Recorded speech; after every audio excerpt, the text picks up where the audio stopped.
Le auto storiche le guardo da sempre, da quando ero piccola. Tutte le cose che hanno un motore mi sono sempre piaciute, macchine, moto, qualsiasi cosa si muovesse.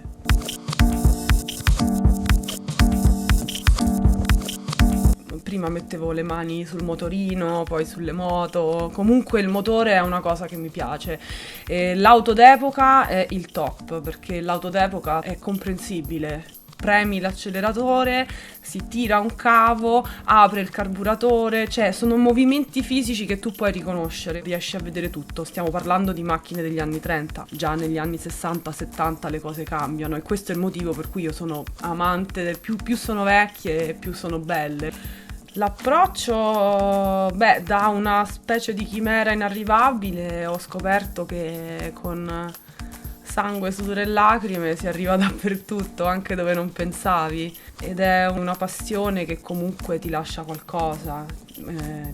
Costruire una macchina, girare la chiave, arrivare in Inghilterra e passare alla revisione, ragazzi, è veramente un'emozione.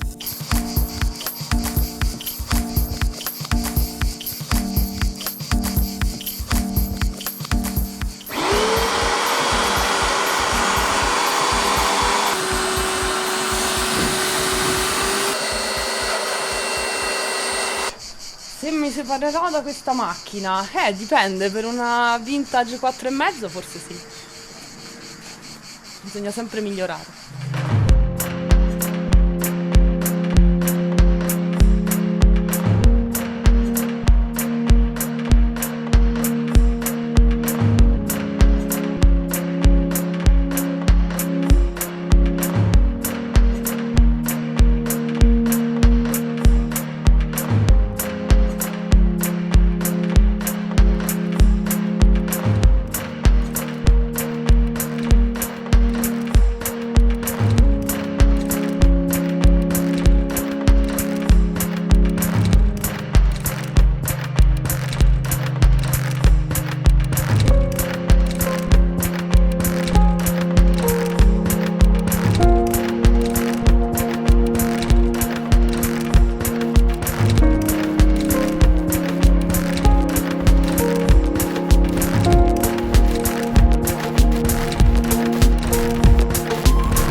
Le emozioni che mi dà guidare questa macchina sono di potenza in un certo senso. Questo è un trattore, ho dovuto fare i muscoli per guidarlo. Mi ricordo il primo anno quando siamo andati alle mitiche Sport a Bassano, dopo il restauro la sfida era che riuscissi a guidare io tutto il tempo. Mi sono allenata, dico la verità, mi sono dovuta allenare perché comunque è veramente un trattore, è pesantissimo, lo sterzo è pesantissimo e fare tanti chilometri tornanti e quant'altro non è semplice.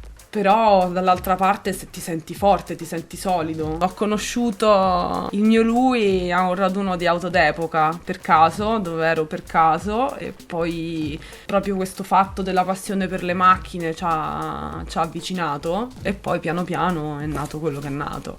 L'idea di comprare questa macchina è nata da un sogno. Il sogno era la Pechino-Parigi. La Pechino-Parigi è una gara che hanno corso nei primi del Novecento.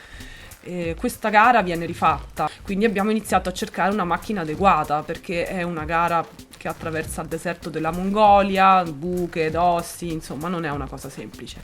Serviva una macchina da restauro completo, perché fare una macchina per un'avventura del genere significa doverla anche rinforzare, controllare, conoscere appieno. Abbiamo iniziato a cercare varie possibilità e abbiamo trovato questo annuncio di questa Bentley del 1935, 3,5 litri a Manchester. Preso l'aereo, andata a vedere la macchina. Mr. Hunter, che era il proprietario, ci ha mostrato la macchina, che era tutta originale, chiaramente con il body a metà restauro, mezzo abbandonato, mai terminato, insomma la parte estetica proprio a zero. Però devo dire che la meccanica è la sua, tutta originale, completissima. Per cui vista la macchina, la sera abbiamo un attimo meditato e il giorno dopo abbiamo deciso di prenderla. E così è partita un'avventura che è durata 15 mesi in cui abbiamo smesso di vivere, neanche una cena fuori praticamente. Tutte le nostre energie, risorse, finanze erano solo dedicate a questa macchina e a quello che avrebbe potuto regalarci.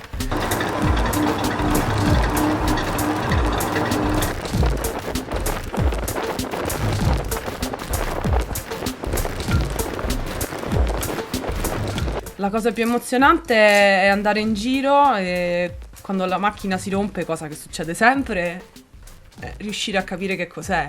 Certo, la mia macchina la conosco, l'ho montata e devo dire che è successo di trovare io il problema mentre magari gli altri non riuscivano, e devo dire che è stata una grande soddisfazione, perché significa veramente avere iniziato a godersi appieno tutti gli aspetti del possedere una macchina del genere.